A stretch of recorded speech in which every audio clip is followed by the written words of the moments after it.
بسم اللہ الرحمن الرحیم۔ زاویہ بصیرت میں خوش آمدید کہتی ہوں۔ اصل کامیابی یہی ہے کہ انسان ہر خوف اور ہر غم سے بے نیاز ہو جائے۔ تو سورہ بقرہ کی آیت نمبر 112 میں ارشاد باری تعالیٰ ہے، بَلَا مَنْ أَسْلَمَ وَجْهَهُ لِلَّهِ وَهُوَ مُحْسِنٌ فَلَهُ أَجْرُهُ عِنْدَ رَبِّهِ وَلَا خَوْفٌ عَلَيْهِمْ وَلَا هُمْ يَحْزَنُونَ۔ ہاں کیوں نہیں، جس نے اپنا چہرہ یا رخ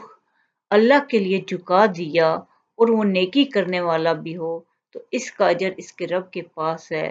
اور ان پر نہ کوئی خوف ہوگا نہ وہ غمگین ہوں گے۔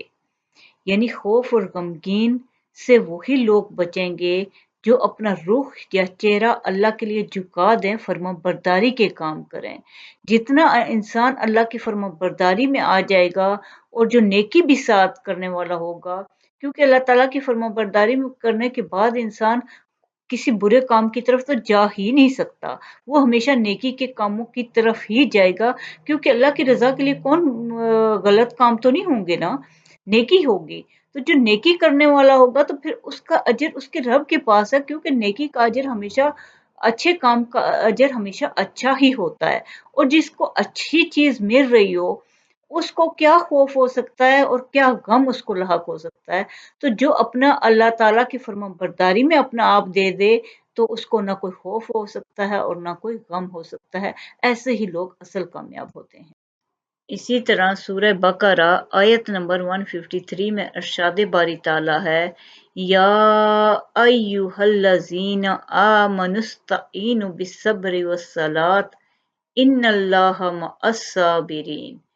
اے ایمان والو، صبر اور نماز سے مدد مانگو، بے شک اللہ صبر کرنے والوں کے ساتھ ہے۔ کہ مصیبتوں کے ذریعے آزمائش کی جاتی ہے کہ کوئی بھی مشکل ہو، یہاں پہ ایمان والے مخاطب ہیں،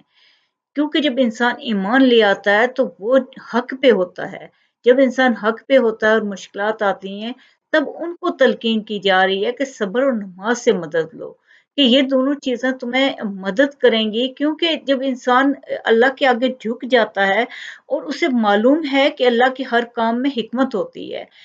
جب وہ یہ جان لیتا ہے کہ اللہ کے ہر کام میں مصلحت ہوتی ہے تو پھر وہ اللہ راضی رہتا ہے، اپنی مشکلوں پہ گھبراتا نہیں ہے۔ تو اس کی مثال ایسے ہی ہے جیسے ایک ڈاکٹر علاج کر رہا ہے انسان کو، اس کو تکلیف تو بہت ہو رہی ہے لیکن وہ اسے پتہ ہے کہ وہ اس کی بہتری کے لیے ہے، کیونکہ یہ علاج اس کی بہتری کے لیے ہی ہو رہا ہے، اس کو پتہ ہوتا ہے اسی میں مصلحت ہے اس کی، اس میں اس کے لیے فائدہ ہے۔ تو جو مومن ہے، ایمان والا ہے، اسے بھی پتا ہے کہ جو میری حق کے راستے میں مشکلات آ رہی ہیں یہ ان میں بھی مصلحت ہے۔ انسان کبھی بھی مصلحت کو سمجھ نہیں سکتا کہ اللہ تعالیٰ کی کیا کیا حکمتیں پوشیدہ ہوتی ہیں، لیکن وہ صبر کر لیتا ہے اور اللہ صبر کرنے والوں کے ساتھ ہوتا ہے، اور اللہ ہمیشہ اس انسان کو کوئی مشکل نہیں لگتی، کوئی پرابلم نہیں لگتی۔ دوسرے دیکھنے والے تو یہی سوچ رہے ہوتے ہیں شاید یہ انسان تو بالکل ہی ابھی ختم ہو جائے گا، ابھی کچھ ہو جائے گا، لیکن ایسا نہیں ہوتا، کیونکہ ان کے ساتھ اللہ ہوتا ہے، اور جس کے ساتھ اللہ ہوتا ہے اس کے لیے کوئی مشکل نہیں ہوتی۔ ہر کام کے لیے آزمائش ضروری ہے۔ کسی بھی ڈاکٹر بنتا ہے انسان تو اس کے لیے بھی بہت سے ٹیسٹ پاس کرنے پڑتے ہیں۔ اسی طرح جب انسان کو بہت بڑی نعمتیں مل رہی ہوتی ہیں، انسان کو بہت بڑا اجر ملنا ہے تو اس کے لیے بھی آزمائش سے گزر کر ہی اس کو ملے گا، اور اللہ ایسے لوگوں کے ساتھ ہوتا ہے۔ اسی طرح سورہ بقرہ آیت 155 میں ارشاد باری تعالیٰ ہے، اور ہم ضرور تمہیں کچھ ڈر اور بھوک سے اور کچھ مالوں اور جانوں اور پھلوں کی کمی سے آزمائیں گے، اور صبر کرنے والوں کو خوشخبری سنا دو۔ اب یہاں پہ کمی سے آزمانے کی بات کی جا رہی ہے کہ ڈر ہے، بھوک ہے، مالوں کا خوف ہے، جانوں کا، پھلوں کی کمی کا۔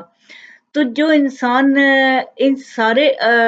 ڈر ہونے کے باوجود بھی حق پہ قائم رہے گا تو اللہ تعالیٰ صبر کرتا رہے گا۔ صبر کس چیز کا نام ہے؟ کہ آپ کو خوف آ رہا ہے کہ اگر میں نے یہ غلط کام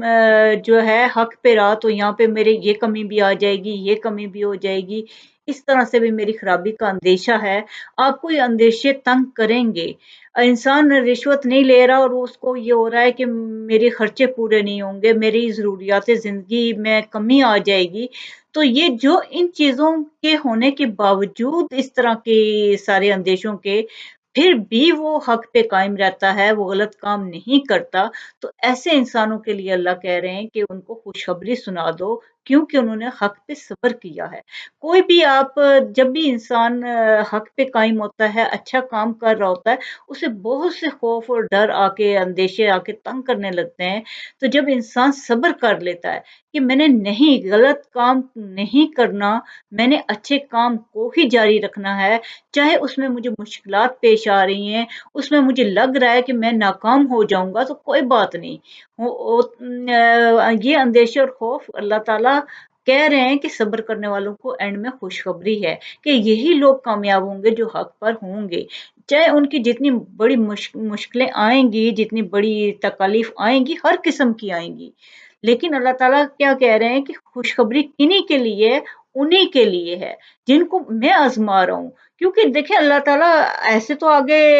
تحائف اور نعمتوں کے انبار نہیں لگائیں گے، کچھ نہ کچھ آزمائش کر کے ہی آگے جا کے اگلے سٹیپ پہ اللہ تعالیٰ کی مدد ایسی ہوگی جو آپ کی ہر تکلیف کا ازالہ ضرور کرے گی، کیونکہ اللہ تعالیٰ کہہ رہے ہیں کہ صبر کرنے والوں کو خوشخبری سنا دو۔ تو یہی لوگ اصل میں کامیاب ہوتے ہیں جو صبر کرتے ہیں کسی بھی مشکل میں۔